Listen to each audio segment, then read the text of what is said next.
Dance for the webcam. No, it's not a webcam. It's just recording the screen of my voice. So, we are going back to the thing we made yesterday. Our little not flow chart. It's not a flow chart. It's Just a big. yes, it is a chart that's like vertical. So if you could get that out, we are now on the next column.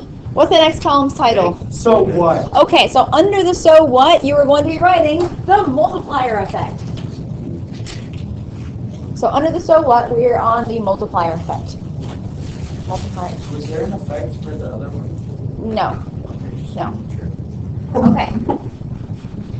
Are we going to finish this chart today? Yes, we are. Ooh. Yes. So these last two columns won't be as long? No.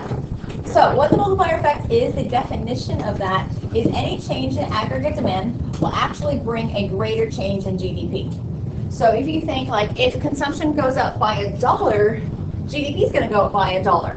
That's actually not true. It's going to go up by a multiplied effect, not just the single dollar that is spent, but a multiplied effect of that.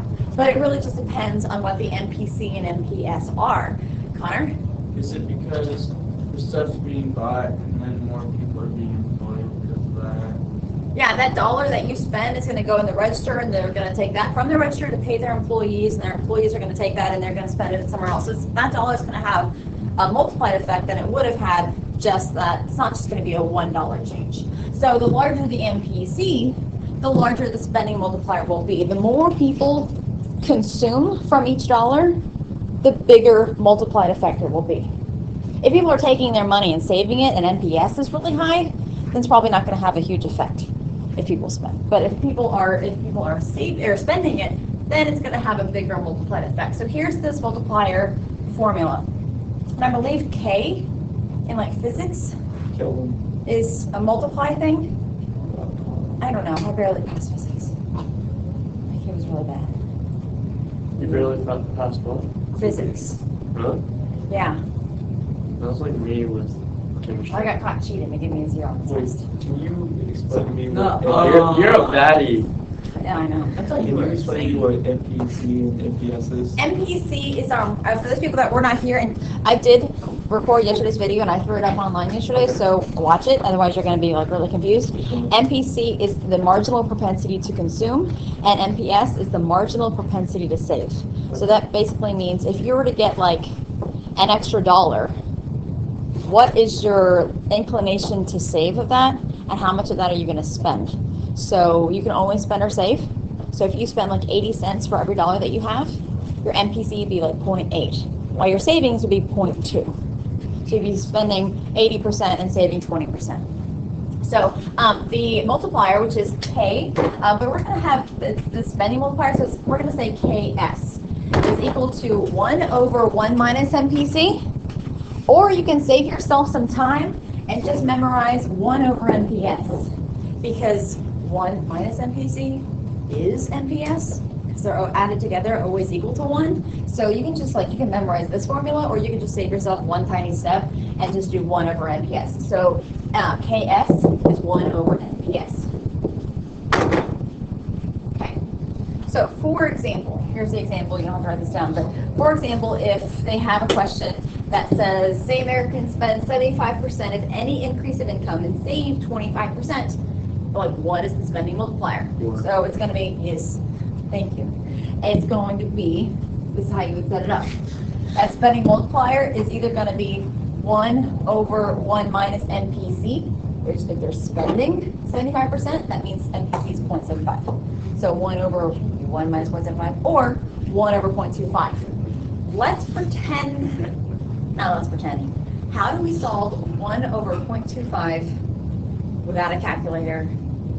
What are the several ways you can do that? 1 over 0.25. We know that it's 4 because the answer is right there. But what if you're not going to be given the answer? You have to flip it. Okay, what do you mean by that? So basically you have to multiply by the opposite, by the reciprocal thing. So Okay. you put 0.25 on the top, and then you put the 1 on the bottom. I don't know if that's right. Sorry. We're forgetting the last one. But it's something about a reciprocal of something. How do you guys figure this out? Well, if you multiply by 25, You want to divide by a fraction. Okay, it's something about putting a fraction in the denominator and then flipping it and then solving it. That's gross. So it's like 1 over 1 over 4, which then you flip it and then it just becomes 4. I don't know. Y'all were taught fractions within fractions. Last time I was in math, we didn't do that. Here, look at this. No, you don't have to show me. It's No, not no, I'm important. gonna work it out and see. If you accidentally get 4. Yeah. I Okay, could actually get it. yeah. 4. Done. No, that's on purpose because you the answer. Okay, so, what's another way that you can solve 1 over 0.25 without doing fractions? Like, let's say that you don't like the fractions within fractions, because I don't like the fractions within fractions. This is still on. That's not going to turn on. Turn it on, please. It's like intense. Please do. What's another way to solve this? Besides fractions within fractions? Y'all in like calculus and stuff. Nope. No? Think about like how many times is 125 going to 1? Okay, I think of like, yeah, how many times, you can think of it as money, like how many quarters, if 0.25 is a quarter, how many quarters go in 1? 4 quarters go in $1. You can also move the decimal place over and then solve for, if you don't like decimals, you can just go like 1, 2, add a couple zeros, 1, 2, oh, and now it's 100 divided by 25. And that's 4, That is so still. smart. Those are 3 different ways to solve that. well, you lose. Oh, I found out how. Which means 4 times 1. Yes, that's what Danielle said Little about bit 10 minutes smarter. ago. But I was asking if there's any other way to solve it, because I don't know fractions within fractions. Multiply the bottom one to get to 1, and then multiply the top by the same number. So multiply 0.25 times 4 to get to 1. But you'd have to, but then you already know. Like if you know that 25 times 4 is equal to 1, then you already know to do this math. Does that make sense? Like you're adding more, like you already know the math. Brendan? So basically, it's 1 over 1/4. Yes. And so, no, listen, no, seriously. Okay. Then you multiply and you flip the fraction and you do 4 times 1. Yes. That's how the fraction when you do it. That is correct. Thank you. Great Thank job, you. And Brendan. thank you. That is correct. Fantastic. Okay, so what does that mean? That means the multiplier is 4 in this example. So what does that mean? That means any spending, if like aggregate demand changes by like $10, if it changes by $10, that GDP will actually have a multiplied effect of how much it will change by. If the multiplier is 4 in this example. $40. $40. So it would be the change in GDP is 40 because the multiplier is 4. So what you do with this number is the change in spending. I'll write this out. The change in spending times that spending multiplier is going to give you some sort of change in real GDP.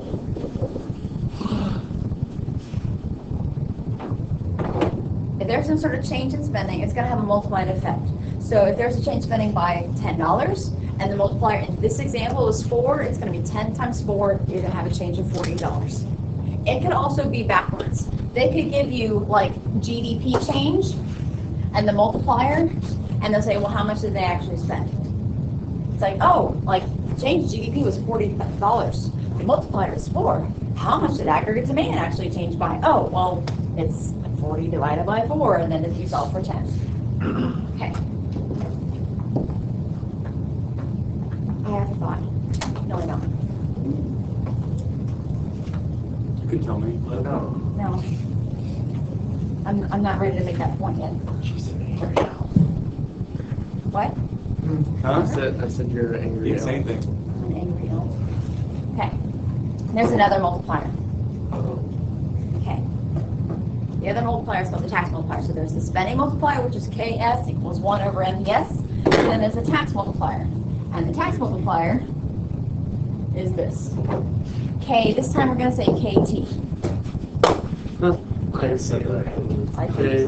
Taylor. KT. KT is equal to negative MPC over 1 minus MPC, or you can skip like a step and just memorize negative MPC over MPS. Negative MPC over MPS.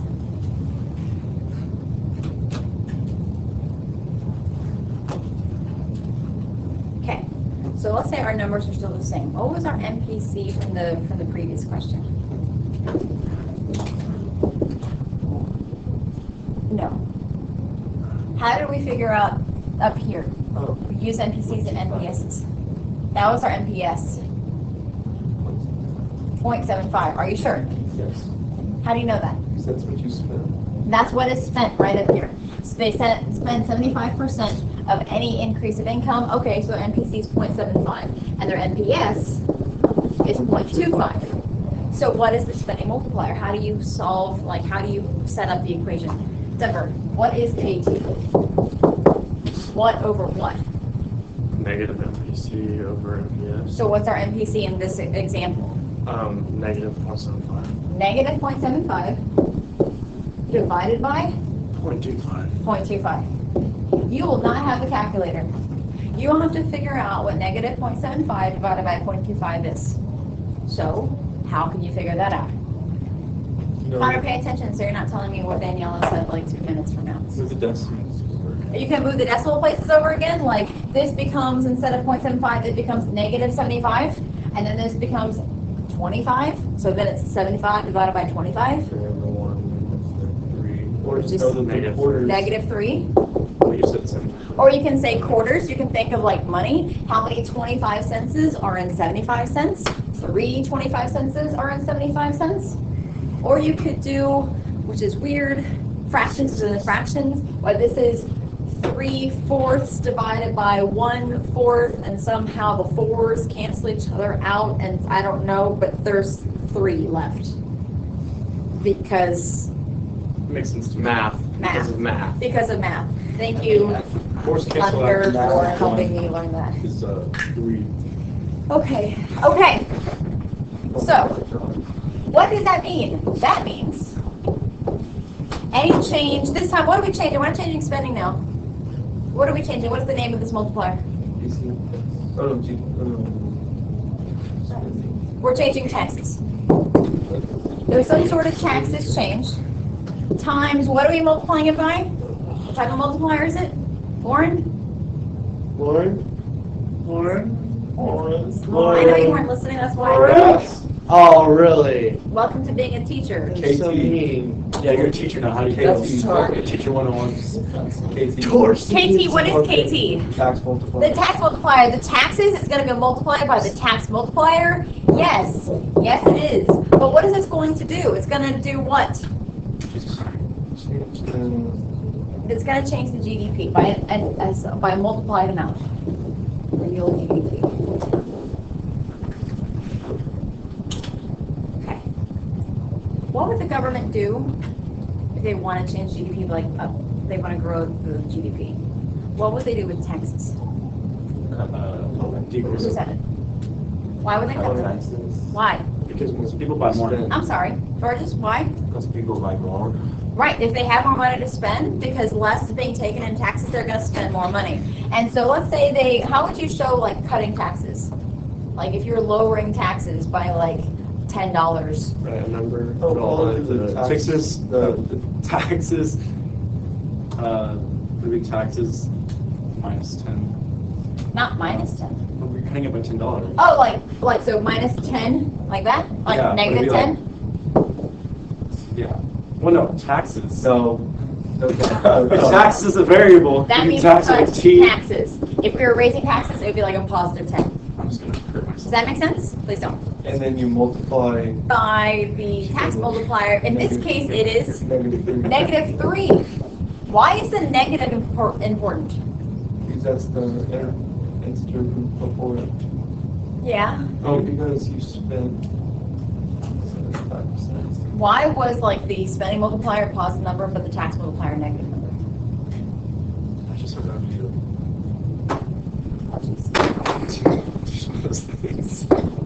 Minus 30. Or is that just, just like correcting your, we're just going, Okay. I want you to look at the numbers that you just did. Like, I want you to look at the idea of the spending multiplier and the tax multiplier, and then I want you to think about, why does this matter? Why does it matter? Because we're now in the next column, which is why, like, it's now what? But now that we have all this information, why does it matter? And know what? If we're doing good effects, No. taxes on GDP. Yeah, like if we cut taxes or raise taxes, what? If we're still gonna be good. Use like better vocabulary than be good. Our economy's still gonna be stable. What does that mean? Don't say stable economy. You're repeating words. Oh, our economy's still gonna grow. How does steady inflation growth by raising or lowering taxes? Not inflation. There's no inflation anywhere in this equation. If they raise taxes, there's less consumption, and so it means GDP goes down. It's bad for. Yes. So like, if like they raise or lower taxes and or government spending and like spend more and have the spending multiplier or tax more, will it have an effect? Like, what is the genuine, real mathematical effect on our GDP if they were to like raise taxes by X amount of money or lower taxes by X amount of money or raise spending or lower spending? So, why does this matter?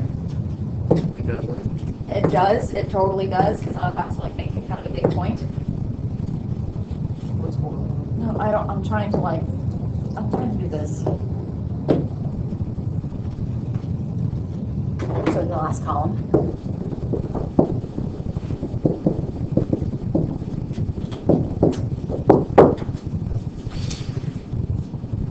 Why does this matter? Because the government is not good. No. Enslaved by big. All right, Jonathan Frank. No. No. Okay. Isn't this as Harvard? No. Why is it important to know effects of government? It's for like it's like a monitor. That's To monitor what? the inflation or something. I don't Not know. inflation. What are we talking about? A change in what? Taxes. It costs a change in what? GDP. And like, will it matter? Because if MPC and MPS is different, it's going to have a different multiplied effect. Because if the government raises spending, why do people like blow a 50 amp fuse if the government raises spending? Does they need more taxes to fund that? And so if they don't change their taxes and they just jack up their spending, Debt. okay, National debt. it creates national debt. So it's like, is the national debt a problem? Like, what if national debt goes like up by X amount of money, but it barely raises our GDP? That is not a worthy spending change. It needs to see like, does this spending change or taxes change have the effect on GDP that we want? Is it going to have any effect like what? You're just trying to get the most out of your dollar Yes. on. Because if you raise spending or cut taxes, like if we're in a recession, the government can like raise its spending and boost up like government spending and raise GDP, or they can lower taxes and give us more money to spend. Can't we just go out and start conquering people? No. and make money off of them? Enslave them. That worked really well for the British because, you know, Because what? Oh, Say it. Go ahead. Mercantilism. America, independence, America. 1770. What? So if the government increases taxes, does that mean that we'll have more savings? We'll But have we more don't, like, NPS? what happened? Like, what if our NPS is really high and they cut our taxes, but then we end up saving all that money? Then it's like we just raised our deficit and therefore our national debt, and people didn't even spend the money that we gave them in taxes. Like, then we are worse off in two ways. We're worse off in our deficit. We're also worse off in like our GDP. So does it have any effect, and does it even matter? So like, what does this mean? So the government knows how much to change spending and or taxes by to fix the economy. So the government knows how much to spend / change taxes by.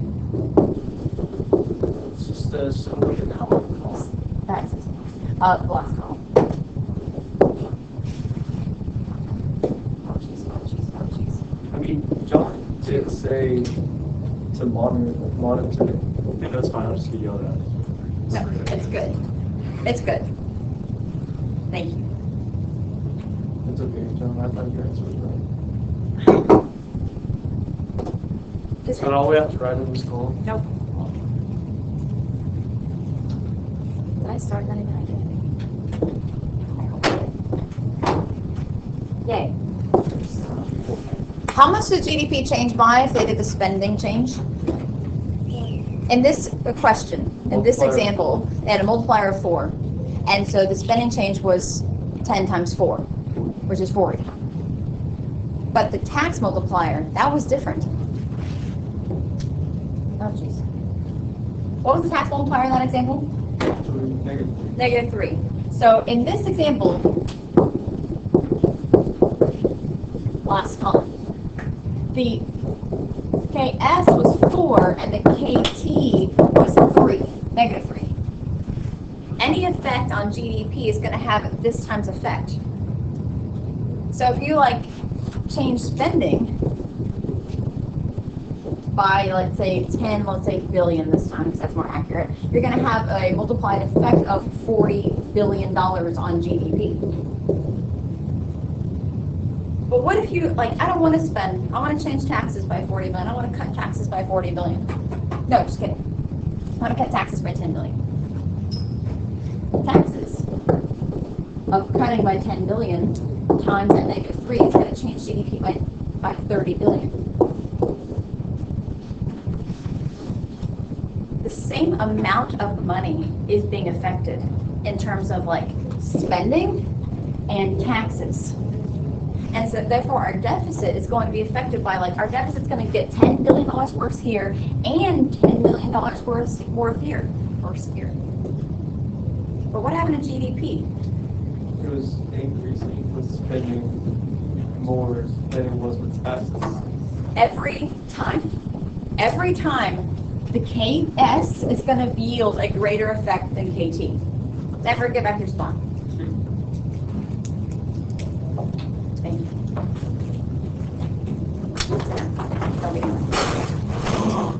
Did you say don't be annoying? Yeah. I knew it. I knew she was going to tell me that today. I just had a feeling. Nice advice. Okay. Learning no that's not psychology. Okay. So, great. Oh, I'm trying to make a really, really huge point. Connor, You said all that on camera.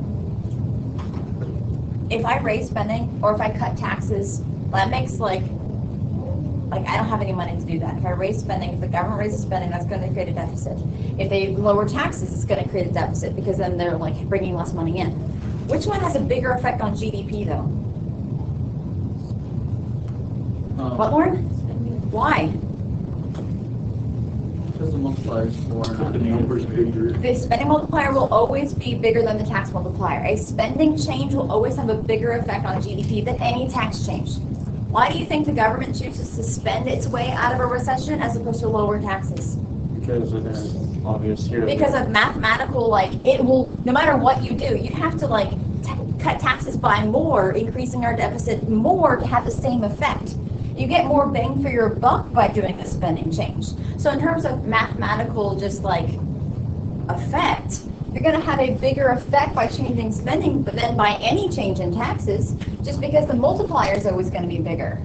But when it comes to political parties, which political party wants to spend its way out of a recession? Republican. No. You just said government. What?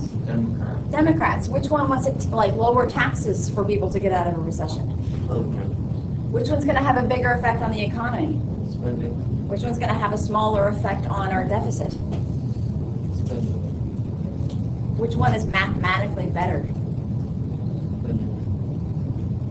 Yeah.